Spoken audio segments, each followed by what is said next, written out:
E allora, amore, l'hai capito come funzionerà la fase 2? Sì, amore, non possiamo fare una minchia! No, non è così. No. È così. Allora, in sintesi, la novità principale della fase 2 è che potremo andare a trovare i congiunti.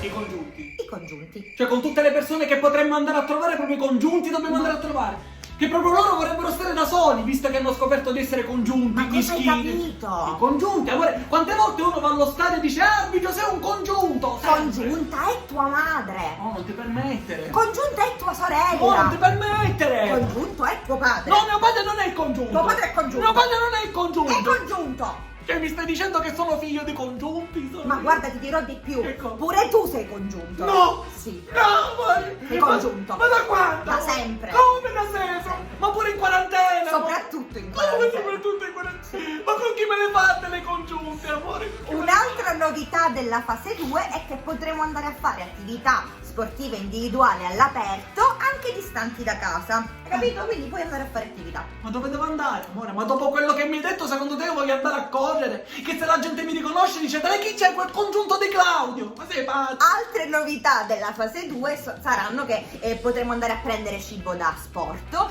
e potremo andare a trovare, come dicevamo, i nostri parenti, ma rimanendo a distanza di sicurezza, così come nei luoghi pubblici e nei mezzi di trasporto. Dovremo avere con noi l'autocertificazione e ancora non potremo fare degli spostamenti tra regione a regione. Ma che palle! No, amore, no! Così vanifichi gli sforzi che abbiamo fatto finora. Noi siamo in mezzo a una pandemia e c'è gente che muore tutti i giorni. Quindi ritieniti fortunato. Abbi ancora un altro poco di pazienza, stai ancora un poco a casa e quando vuoi vai a trovare i tuoi genitori. Va bene, va bene. Dillo a tutti. Ragazzi, dobbiamo avere ancora un po' di pazienza, ma soprattutto dobbiamo rimanere così, congiunti e contenti. Bravo! Grazie.